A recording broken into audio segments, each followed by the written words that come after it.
मतलब बाद में जब आप हील हो जाते हो तो भी आप उन इंसानों के लिए भी हीलिंग मांगते हो, तो भी आप ये कहते हो परमात्मा जो आपको ठीक लगे वो आप कीजिए, पर मैं, आप जानते हो कि ना कभी मैंने किसी का बुरा मांगा और ना मैं अब मांग सकती हूँ। जो हुआ वो उस टाइम पे हुआ, वो शक्तियों का ही था, जो भी होता है, क्योंकि उस टाइम पे वो शक्तियों का ही काम होता है, लेना देना होता है उनको, क्या किसके साथ करना होता है वो करवाना होता है। सो आई डिड इट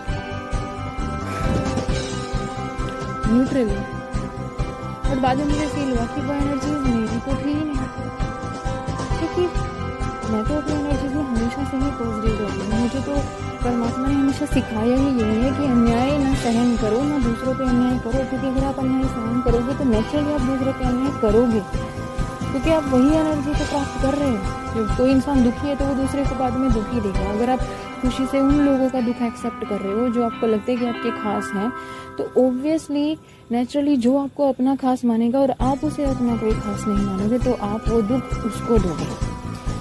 तो मेरे लिए ये सोल शॉक वैसे तो फाइनल है, बट फिर भी मुझे पता है कि सोल शॉक ना सही बट ट्रिगर्स तो आते ही रहते हैं। बट हाँ, मैं कह सकती हूँ कि ये सोल शॉक भी एक वरदान बन गया, क्योंकि उसके बाद मुझे समझ में आ गया कि अब मेरे अंदर कोई भी नेगेटिविटी, किसी की भी थ्रो की गई नेगेटिविटी एक्सेप्ट करने की पावर नहीं बची है। अब मैं कोई भी कॉन्ट्रैक्ट से बंधी हुई नहीं हूँ। अब सारे एंसेस्ट्रल कॉन्ट्रैक्ट्स में ब्रेक कर चुकी हूँ। अगर चीज़ पॉजिटिवली चलेगी आगे तो मैं चलाऊँगी, नहीं तो मेरी तरफ से इट इज़ दी एंड। अगर ये चीज़ चल रही है तो सिर्फ इक्वल गिव एंड टेक पे पॉजिटिवली चलेगी कि भाई जो मैं काम करूँगी उसके हिसाब से जो मैं करना चाहती हूँ, जो मैं कर सकती हूँ, उसका positively equal give and take मुझे चाहिए। बच्चे हैं तो बच्चों के लिए ज़िंदगी चलानी है, और उनके लिए भी जो थोड़ी बहुत ड्यूटीज़ हैं वो, क्योंकि अब वो इतने छोटे नहीं हैं, कुछ ड्यूटीज़ वो खुद भी कर सकते हैं। सो अब मुझे सच कहूँ तो मैक्सिमम अपने लिए जीना, क्योंकि जो इंसान खुद को सपोर्ट नहीं कर सकता, जो इंसान खुद के लिए कुछ पॉजिटिव नहीं कर सकता, क्या वो दुनिया को हील करेगा? क्या वो किसी का भला करेगा?